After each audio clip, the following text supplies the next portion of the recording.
Salam, hər vaxtınız xeyir. Qlobal maliyyə böhranının fəsadları bir qədər aradan qaldırılandan sonra optimist ekspertlər ikinci dalğanın olmayacağı məsələyə pessimist yanaşan iqtisadçılar isə bunun qaçılmaz olduğunu iddia edirdi.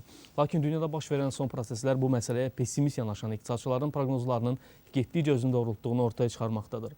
Məsələn, Avrozonada bir neçə dövlətdə kifayət qədər ciddi iqtisadi böhran yaşanır, avro və neft isə kəskin şəkildə ucuzlaşır. Bugünkü mövzumuz da bütün dünyanı narahat etməyə başlayan qlobal maliyyə böhranının ikinci dalğası ilə bağlı olacaq. Bu dəfə böhran hansı ölkələrdən başlayacaq? Birinci ilə müqayisədə bank və maliyyə sektorundan əlavə hansı sahələri iflic vəziyyətinə salacaq? İkinci dalğanın necə Azərbaycana təsirləri hiss ediləcəkmi? Studiyamızın bugünkü qonağı iqtisadçı, iqtisad elmləri doktoru professor Zahid Məmmədov olacaq. Elə bu barədə daha ətraflı danışacaq.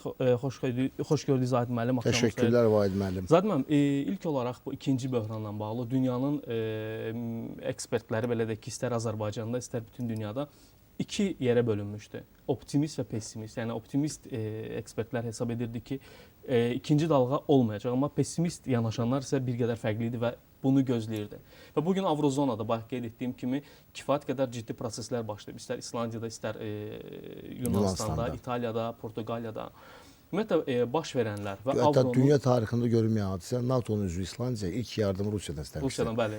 Çox maraqlı bir şeydir. Bəli, buna elə toxunaraq, ümumiyyətlə avroda kəskin şəkildə ucuzlaşmağa başlayıb. Bütün bu əlamətlər belə deməyə əsas verir ki, doğrudan da artıq ikinci dalğa başlayıb və bir ekspert olaraq, iqtisadçı olaraq sizin ikinci dalğaya münasibətiniz? Əslində, burada böhranın yayğınlaşma istiqamətləri, burada yəni dənizin dalğasının dəyişik trayektoriyasını görməkdəyik. Əvvəl əgər, ümumiyyətlə, belə baxaq da, Vahid müəllim, dünya tarixində ilk dəfə hadisə baş verib ki, iqtisadi cəhətdən güclü olan ölkə, biz əgər xronikaya baxsaq, indiyə qədər baş verən böhranlar sırasında dünyanı qurtaran iki ölkə, Avropa Birliyi və Amerika olmuş.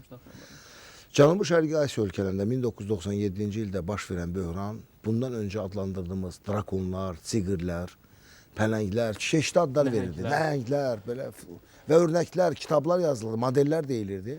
Bu modellərin hamısının fiyasko olduğu ortaya çıxdı və 1997-ci ildə baş verən Cənubi-Şərqi Asiya ölkələrində böhran ilk dəfə olaraq bunların qurtarma əməliyyatını həyata keçirən Amerika, Avropa Birliyi, Dünya Bankı, Beynəlxalq Valyuta Fondu kimi həyata keçirdilər.